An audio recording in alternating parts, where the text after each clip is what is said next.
আসসালামু আলাইকুম। আজকে আমরা শিখব prepare the accounting equation in tabular form. দেখো এখানে একটা উদ্দীপক দেওয়া আছে। এই উদ্দীপকের মাধ্যমে তুমি ইকুয়েশন প্রস্তুত করতে বলছে। হ্যাঁ, দেখো এখানে আমি একটা সূত্র দিছি। সূত্রটা হলো বৃদ্ধি পাইলে এ বৃদ্ধি পায়, এল বৃদ্ধি পায়, সি বৃদ্ধি পায়, আর বৃদ্ধি পায়, ইএক্স কি হ্রাস পায়, আর ডি কি হ্রাস পায়। হ্যাঁ, ডি হলো উত্তোলন, আর সি হলো মূলধন, আর হলো রেভিনিউ, ইএক্স হলো ব্যয়, এল হলো লাইবিলিটিস দায় আর সম্পদ। হ্যাঁ, আর যদি হ্রাস পায় তাহলে দেখো কি কি হ্রাস পায়, এ হ্রাস পায়, এলও হ্রাস পায়, আরও হ্রাস পায়, কিন্তু কি এটা কি দেখা যাচ্ছে প্লাস পায়, প্লাস। হ্যাঁ, ব্যয় হ্রাস পাইলে মালিকের সত্যের ইএক্স কি প্লাস হয়। এখন আমি এই সূত্রের মাধ্যমে তোমাদের একটা টেবুলার ছকের মাধ্যমে মানে ইকুয়েশন তৈরি করব। দেখো এখানে একটা ছক আমি আঁকছি, সেটা দেখো প্রথমে কি থাকে, আমরা ছকে প্রথমে থাকে ডেট। হ্যাঁ, প্রথমে ডেট, তো এইখানে থাকে অ্যাসেট। হ্যাঁ, এখানে থাকে লাইবিলিটিস,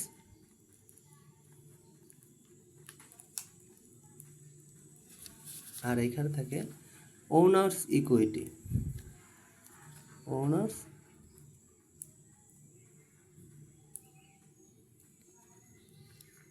ইকুইটি, মালিকানা সত্ত্ব। দেখো এইখানে তুমি সবগুলোর আগে ডেবিট ক্রেডিট নির্ণয় করে নেবে। হ্যাঁ, যদি ডেবিট ক্রেডিট না নির্ণয় করতে পারো তাহলে মানে দুইটা নাম বের করতে, দুইটা কি তিনটা যেসব বিষয়ের নাম আছে। দেখো প্রথমে ক্যাশের মাধ্যমে সেলস করছে, হ্যাঁ বিক্রয় করছে, তাহলে দুইটা নাম আসবো। একটা হলো cash, cash debit, sales credit. হ্যাঁ, sales credit, cash debit, sales credit. Cash এখানে কি পাইছে, বৃদ্ধি হয়েছে বিক্রয়ের মাধ্যমে। মূলধন কি কয়, এখানে আয়ও বৃদ্ধি পেয়েছে। কীভাবে বৃদ্ধি পেয়েছে, হঠাৎ করে একটা আয়ের খাত বাড়ছে। দেখো আমি একটা সূত্র লিখছি, এই সূত্রের মাধ্যমে যদি বৃদ্ধি পায়, ক্যাশ বৃদ্ধি পায়, ক্যাশ এটা কি সম্পদ, বৃদ্ধি পায় তাহলে সম্পদ কী দেখা যাচ্ছে প্লাস দেখা যাচ্ছে। তাহলে আমি এখানে একটা ঘর আঁকবো, ক্যাশের একটা ঘর আঁকবো, নাম দিব কি ক্যাশ। যেহেতু ক্যাশ একটা সম্পদ তাহলে এখানে লিখবো ক্যাশ। ডেট দিব যেভাবে ডেট দেওয়া আছে 2013 জুলাই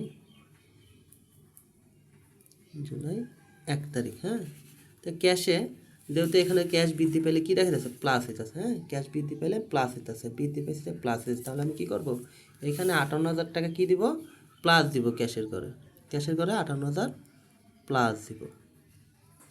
আর আয় এখানে বিক্রয় হয়েছে, বিক্রয় আয় বৃদ্ধি পেলে কী দেখাইতেছে, আয় বৃদ্ধি পেলে দেখো বৃদ্ধির ঘরে কি আয়টা কী দেখাইতেছে রেভিনিউ প্লাস দেখাইতেছে। তাহলে আমি কী বলছিলাম, মূলধন আয় ব্যয় উত্তোলন এই চারটা কোন ঘরে বসবো, এই লাস্টের যে মালিকানা সত্ত্ব সেই ঘরে বসবো। তাহলে এইখানে কী হবো প্লাস হবে, এখানেও কী হবে প্লাস হবে।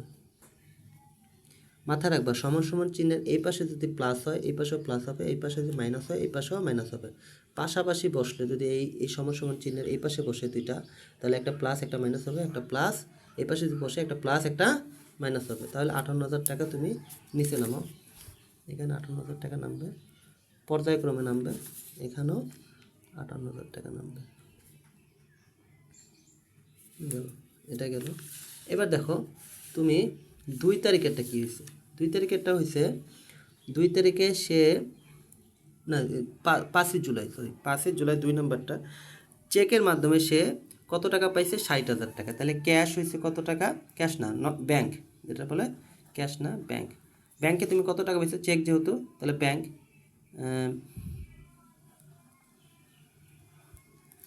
ব্যাংক এখানে ব্যাংক কী হয়েছে ডেবিট, কত পাইছে 60,000 টাকা। হ্যাঁ, 60,000 টাকা।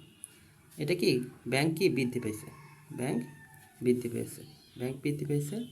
আরেকটা হলো দেখো তুমি পাইতা তার কাছে কত 65,000 টাকা, সে দিচ্ছে তোমার কত চেকের মাধ্যমে 60,000 টাকা। তাহলে এইটার জন্য তুমি কত টাকা তার ডিসকাউন্ট দিছো, এটার নাম হলো sales discount. Sales discount, sale discount তুমি ডিসকাউন্ট কত দিছো 5,000 টাকা, 5,000 সেল ডিসকাউন্ট দিছো। এই দেখো এই 5,000 টাকা হবে ডেবিট। কেন ডেবিট হবে, এটা তুমি তা সে তোমাকে 5,000 টাকা কম দিতেছে, তুমি পাওয়ার কথা ছিল 65,000 টাকা, তোমার 5,000 টাকা কম দিচ্ছে, অবশ্যই ব্যয় হয়েছে, ব্যয় বৃদ্ধি পেলে হয় ডেবিট, এই কারণে সেলস ডিসকাউন্ট ডেবিট। আর অ্যাকাউন্ট রিসিভেবল, যেটা বলে অ্যাকাউন্ট রিসিভেবল, এই ব্যক্তির কাছে তুমি কি পাইতা, টাকাটা পাইতা, এই ব্যক্তির কাছে কি পাইতা, টাকা পাইতা, কত, 65,000 টাকা। কিন্তু 65,000 টাকা সে দিয়া দিছে, 65,000 টাকা সে দিয়া দিছে, হ্যাঁ। দিয়া দিলে এখন কি হয়, যদি দেনাদার তোমাকে টাকা দেওয়া দেয়, দেনাদার হ্রাস পেয়ে যায়, দেনাদার হ্রাস পেলে হয় ক্রেডিট, দেনাদার হ্রাস পেলে হয় ক্রেডিট, তাহলে এখানে কি হ্রাস হয়েছে। তাহলে একটা দেখো ব্যাংকের ঘর আসবো, একটা কি, এখানে একটা ব্যাংকের ঘর আসবো, ব্যাংক, হ্যাঁ। আরেকটা আসবো অ্যাকাউন্ট রিসিভেবল, আমরা এর সংক্ষেপে এআর দিই, অ্যাকাউন্ট রিসিভেবল। তাহলে এখানে কি হয়েছে, ব্যাংকে তোমাকে কত টাকা দিছে, 65,000 টাকা। তাহলে ব্যাংকে 65,000 টাকা দিলে তোমার ব্যাংক বাড়ছে না কমছে, ব্যাংক অবশ্যই বাড়ছে, ব্যাংক বাড়ার কারণে ব্যাংকে তোমার 60,000 টাকা দিচ্ছে, তাহলে ব্যাংক বৃদ্ধি পাইছে, এই কারণে ব্যাংকের ঘরে তুমি 60,000 টাকা দিছো, হ্যাঁ। তা এখন দেখো তুমি ওই ব্যক্তির কাছে কত টাকা পাইতা, ওই ব্যক্তির কাছে তুমি 65,000 টাকা পাইতে, ওই ব্যক্তি 65,000 টাকা তোমাকে 65,000 টাকা কি ব্যক্তি হ্রাস পেয়েছে না, দেনাদার কি এখানে দেনাদার হ্রাস পেয়েছে, তাহলে দেনাদারের 65,000 টাকা কী হবে, যেহেতু হ্রাস পেয়েছে, দেনাদার একটা কি সম্পদ, এ আর কি সম্পদ, সম্পদ হ্রাস পেলে হয় ক্রেডিট, সম্পদ হ্রাস পেলে এখানে হ্রাসের ঘরে কী থাকে, সম্পদ মাইনাস, তাহলে এখানে কী হবো, মাইনাস হয়েছে।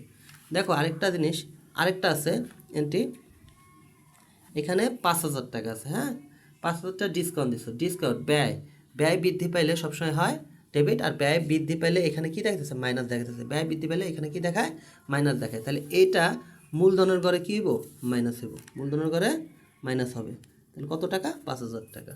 তাহলে তুমি পর্যায়ক্রমে বিয়োগ করে আসবা, যোগ বিয়োগ যা করা লাগে, এখানে 58,000 টাকা, এখানে 60,000 টাকা, এখানে মাইনাস 65,000 টাকা, এখানে বিয়োগ করলে টোটাল হয় 53,000 টাকা, ঠিক আছে। এবং পর্যায়ক্রমে করে আসবা, হ্যাঁ। তারপর দেখো একটা জিনিস খেয়াল করো, দেখো সমান সমান চিহ্ন কী বলছে না, এই পাশে যদি প্লাস হয়, এই পাশেও কি পাশাপাশি বসলে একটা প্লাস একটা মাইনাস হবে, হ্যাঁ। তো এটা ডিসকাউন্ট আছে না, এখানে ডিসকাউন্টেরটা আমি তো বুঝাই দিচ্ছি তোমাকে। দেখো 10 নাম্বার একটা বলা আছে, 10 তারিখে কি বলা আছে, টোটাল ক্যাশ, ক্যাশে তুমি টাকা পাইছো কত টাকা, 10,000 টাকা সেলস করে, হ্যাঁ। তাহলে 10 তারিখ একটা হবে, মানে 3 নাম্বারটা ক্যাশ ডেবিট বৃদ্ধি পাইছে, আর এখানে সেলসের মাধ্যমে, তাহলে সেলস ক্রেডিট, সেলসও কি বৃদ্ধি পাইছে। দেখো এখন বৃদ্ধি পাইলে, এখন বৃদ্ধি পাইছে, দেখো দুইটা বৃদ্ধি পাইছে, বৃদ্ধি পেলে ক্যাশ বৃদ্ধি পেলে নগদের ঘরে কি প্লাস হবে, নগদের ঘরে প্লাস হবে কত টাকা, এখানে 20,000 টাকা আছে, তুমি 20,000 টাকা প্লাস দিবা। আর দেখো আয় বৃদ্ধি পেলে, আয় বৃদ্ধি পেলে মূলধন ঘরে কী দেবো, প্লাস হবে, দেখো বৃদ্ধি করে আয় বৃদ্ধি পেলে মূলধন ঘরে প্লাস হবে কত, 20,000 টাকা। দেখো সমান সমান চিহ্নের এই পাশেও প্লাস আছে, ওই পাশেও প্লাসই হবে, তাহলে এখানে 73,065 মাইনাস 78।